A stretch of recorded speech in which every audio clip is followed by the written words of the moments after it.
কোথায় কথা মনে পড়ে যায়, উত্তর ভারতের মথুরার বৃন্দাবনে বিখ্যাত একটা মন্দির আছে, 300 বিঘা জমির মধ্যখানে দাঁড় করানো। ওই মন্দিরের নাম ছিল দেবাশীর মন্দির।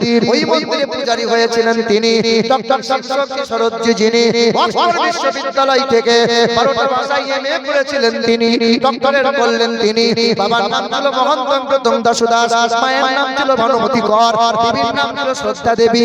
যে মানুষটা একদিন পূজা করলে পরে লাখ লাখ টাকার রোজগার হয়, ওই ব্রাহ্মণ মানুষটা হিন্দু সমাজের মানুষরা তাকে ভগবান বলে সম্মান করত, ভগবান বলে প্রণাম করত।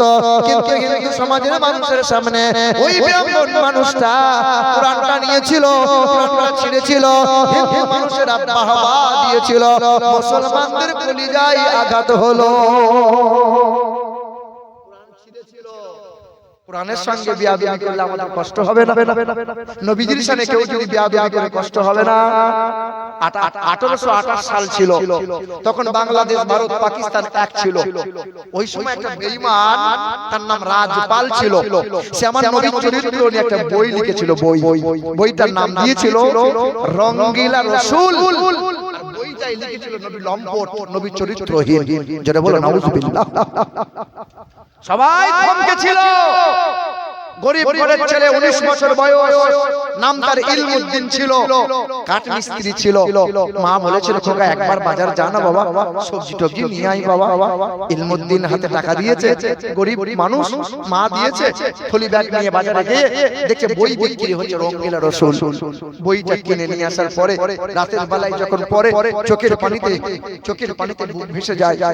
মাকে বলে, মা আমার নবীকে চরিত্রহীন বলে, আমার নবীকে লম্পট বলে, আমার নবীকে কত রকম গালমন্দ করেছে। মা সবচেয়ে মহব্বত করব কারে? মা বলছে, খোকা জান মাল মা বাপ সবার অধিক মহব্বত করো মুমিন যদি হতে চাও নবী মুহাম্মদুর রাসূলুল্লাহ। মায়ের কদমে চুমা দিয়ে বড় একটা ভুজালি নিয়ে রাজপালের দরজার সামনে বলে, রাজপাল বেরিয়ে আয়। তখন শত মানুষের সামনে রাজপালের বুকের মধ্যে ভুজালি ভরে দিল। রাজপাল লটকে পড়ে গেল, হাত দুটো তুলে দিল। পুলিশ প্রশাসন গ্রেফতার করে জেলে বন্দী করে দিল। আশিক রাসূল ছিল এই নওজোয়ান, তোমাদের রাত কাটে হেডফোনে হিন্দি গান শুনে, কিন্তু এই নওজোয়ানটা রাত কাটে নবীর শানে দরুদ পড়তে পড়তে রাত কাটে। এ নওজোয়ান যুবকেরা, ইসলামের সবচেয়ে অবদান তোমাদের বেশি। কমিটি ছেলের নওজোয়ান যারা, তোমাদের শুনে রেখে দাও, ইসলামের সবচেয়ে অবদান যুবকদের বেশি। রক্ত দিয়েছিল কারা, জীবন দিয়েছিল কারা? বেশিরভাগ নওজোয়ান ছিল তারা। কোরআনকে জিন্দা রেখেছে কারা? বেশিরভাগ নওজোয়ান যুবক তারা। নবীর সুন্নাতকে জিন্দা করেছে যারা, নবীর মুহাম্মদকে জিন্দা রেখেছে যারা, নওজোয়ান অধিকাংশ ছিল তারা। এ নওজোয়ান যুবকেরা, ইলমুদ্দিন গ্রেফতার হয়ে গেল, জেলে বন্দী করে দিল। কিছুদিন পরে আদালতে ওঠানো হলো। জজ জিজ্ঞাসা করছিল, এই ইলমুদ্দিন কেন তুমি হত্যা করলে বলো? ইলমুদ্দিন বলেছিল নবীর চরিত্রের সামনে যে বিয়াদবি করবে পৃথিবীতে বেঁচে থাকার তার কোনো অধিকার নাই। স্বেচ্ছায় পৃথিবী থেকে সরিয়ে দিয়েছি আমি। ইলমুদ্দিনের সাহসিকতা দেখে জজ কলম চালিয়ে দিল, ফাঁসি অর্ডার দিয়ে দিল। ইলমুদ্দিনের ফাঁসি হবে, ইলমুদ্দিনের ফাঁসি হবে, ইলমুদ্দিনের ফাঁসি হবে। হাজার হাজার মুসলমানদের কলিজায় আঘাত হয়ে গেল। ইলমুদ্দিন পৃথিবী থেকে বিদায় হয়ে যাবে। কত মানুষ চেষ্টা করলো, কিন্তু ইলমুদ্দিনের ফাঁসি হবে, কেউ রুখতে পারে না।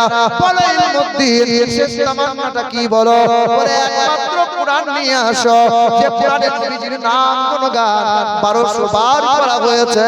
ওই কোরআনকে চুমা দেব, কোরআনকে বুকে নিয়ে বিদায় দেব। কোরআনটা বুকে নিল, ফাঁসির মঞ্চে দাঁড়িয়ে গেল, কালো কাপড়টা পরিয়ে দিল, জাল্লাদের গলায় দড়িতে ফাঁস দিয়ে দিল। জাল্লাদের হাতে সময় হয়ে গেল, দড়িটা টান দিয়ে দিল। ইলমুদ্দিনের দেহ চলে গেল, ইলমুদ্দিন পৃথিবী থেকে বিদায় নিল, ইন্তেকাল হয়ে গেল।